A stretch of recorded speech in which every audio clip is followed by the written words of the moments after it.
conversation is a stand-in for terms such as frameworks, schemas, discourses, or scripts. It's a bit of a disciplinary compromise. We're using the word conversations.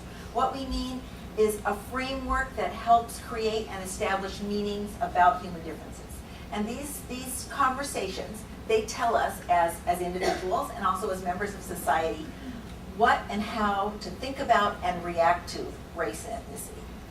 This is why the conversations matter. If our frameworks for thinking about race and ethnicity are incomplete, if they reflect only certain perspectives without reflecting the many perspectives associated with our positions, our race, our gender, ethnicity, our religion, our class, the intersections among them, which is the case. They are incomplete and partial, our conversations about race at this point. Or if they are flawed, if they are wrong, which many of them are, then the conversations that flow out of them are obviously not going to facilitate the effective communication, debate, and problem solving that are essential for an effective democratic society.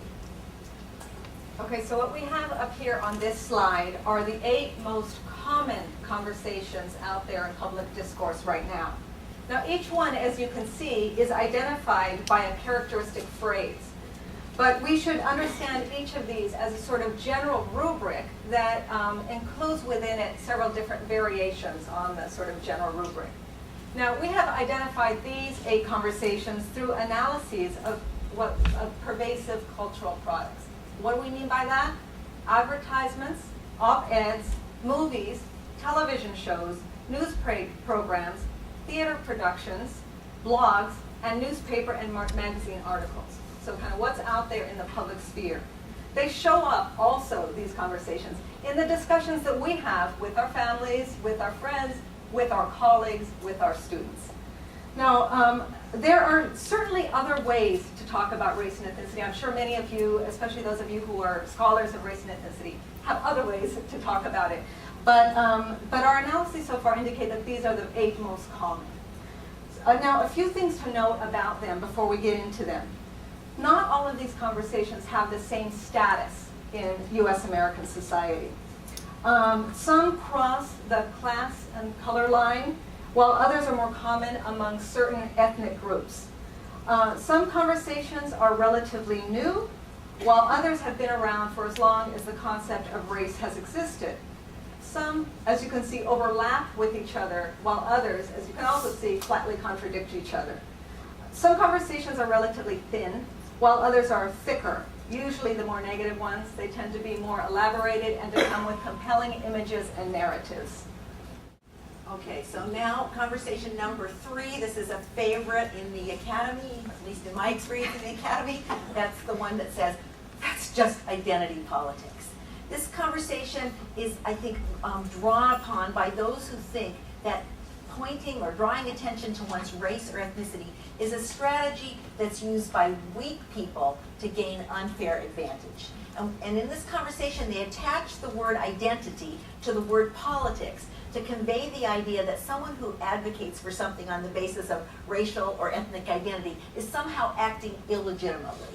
And this conversation expresses the frustration that those who have race or identity are somehow going to get a type of special privilege that will be denied to those who don't have it. That's usually people in the mainstream or white people. People who use this conversation tend to say things like, what is White History Month anyway?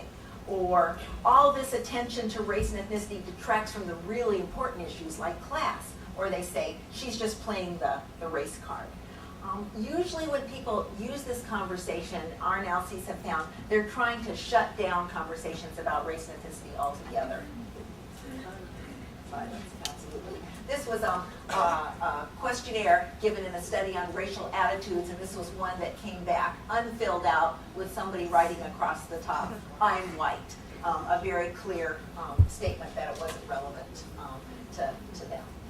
Okay, but the problem again with the that's just identity politics conversation is that it ignores the fact that all politics to a greater or lesser extent are identity politics.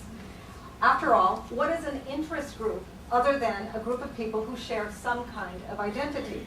Now I want you to consider this slide from one recent Tea Party gathering.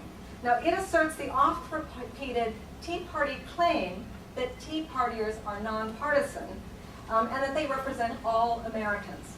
Now, it is a claim contradicted by the CNN New York Times poll that gives us our first glimpse of the demographic makeup of the Tea Party. Okay, so I want you to notice that there are two columns here, and one of them is the column of all respondents, and the other one is people who, those respondents who identified as Tea Partiers. And it's the difference between them that I want you to pay attention to. So the respondents to the poll will roughly equal men and women. Now, among those who identify themselves as Tea Party supporters, 59% are men and 41% women. Now, an even bigger gap shows up in race and age. So about 77% of all the people who responded to the poll were white, with 21% being non-white, whereas almost 90% of the Tea Party supporters are white, with only 8% being non-white. The other thing you'll notice is that over 75% of Tea Party supporters are over the age of 45. And an equally dramatic gap shows up in political ideology. Only 28% of all respondents reported always or usually voting Republican, okay, whereas 66 percentage of the Tea Party respondents did so.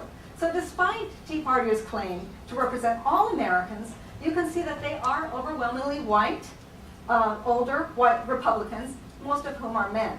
And their politics, whether or not they know it, whether or not they claim it, reflects their identities.